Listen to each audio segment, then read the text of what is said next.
ক্ষমতাই সব, যেন ক্ষমতা না থাকলে রাজনীতিই করা যায় না।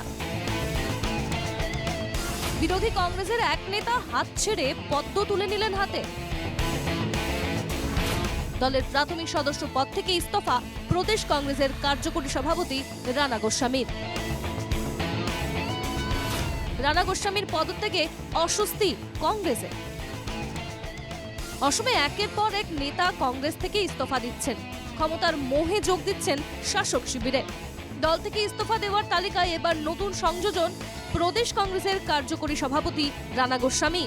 বুধবার নিখিল ভারত কংগ্রেস কমিটির সাধারণ সম্পাদক কেসি বেণুগোপালকে তার পদত্যাগ পত্র পাঠিয়ে দেন রানা গোস্বামী। পদত্যাগ পত্রের একটি করে কপি পাঠিয়ে দেন অসমের তত্ত্বাবধায়ক জিতেন্দ্র সিং এবং প্রদেশ কংগ্রেস কমিটির সভাপতি ভূপেন বরাকে। পদত্যাগের পরই আত্মগোপন রানা গোস্বামীর।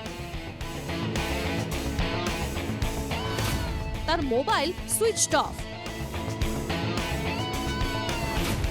জানা গেছে গুয়াহাটিতে লুকিয়ে আছেন রানা। 1 মার্চ যোগ দেবেন বিজেপিতে। রানা গোস্বামীর ইস্তফার খবর নিয়ে সরগরম রাজ্য রাজনীতি। রানা গোস্বামীর পদত্যাগে কংগ্রেসের কতটুকু ক্ষতি হবে সেটাই এখন চায়ের আড্ডার হট টপিক। অবশ্য জোরহাটের প্রাক্তন বিধায়কের পদত্যাগে স্বস্তি জোরহাট কংগ্রেসে। জোরহাটের কংগ্রেস কর্মীদের সাফ কথা, রানা গোস্বামীর ইস্তফায় কোনো ক্ষতি হবে না কংগ্রেসের। মই প্ৰভাৱ পৰিব বুলি ভবা নাই, কাৰণ কংগ্ৰেছ আজিও না তাহানিটো আছিল, এতিয়া বিজয় হিন্দী গুচি গ'ল, তুৰণ গৈ গুচি গ'ল, কিবা কংগ্ৰেছ নাইকিয়া হৈ গ'ল কিছু হাতত নাই হোৱা। আগতে বহুত নেতা আমাৰ ইয়াৰ পৰা গৈছে, মই থাকি ৰাজনীতিত থাকি আহে যায় তামোল কৰে। আমি এজন ৰাণা গোস্বামী জন্ম দি পেলাই ভুল কৰিলোঁ নেকি? আমি তেনেকুৱা যদি 10জন ৰাণা গোস্বামী জন্ম দি থলোহেঁতেন আজি আমি দুখ লগা নহ'লহেঁতেন। রানা গোস্বামীকে সুবিধাবাদী বলে দেগে দিলেন একাংশ লোক।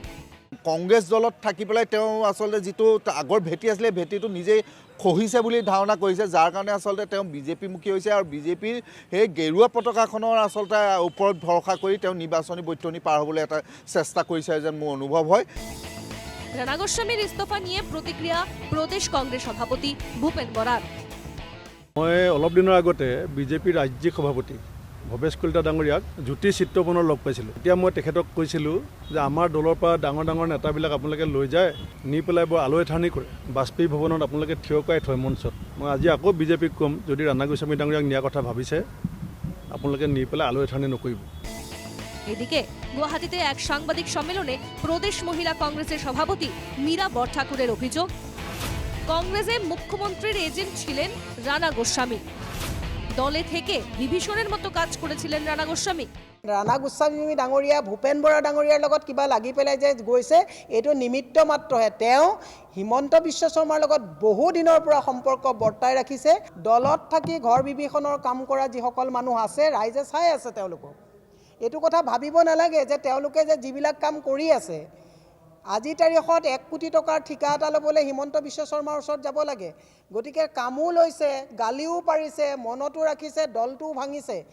বিরোধী দলনেতা দেবব্রত শইকীয়ার দাবি, পদত্যাগের কারণ প্রকাশ্যে জানানো উচিত রানা গোস্বামীর।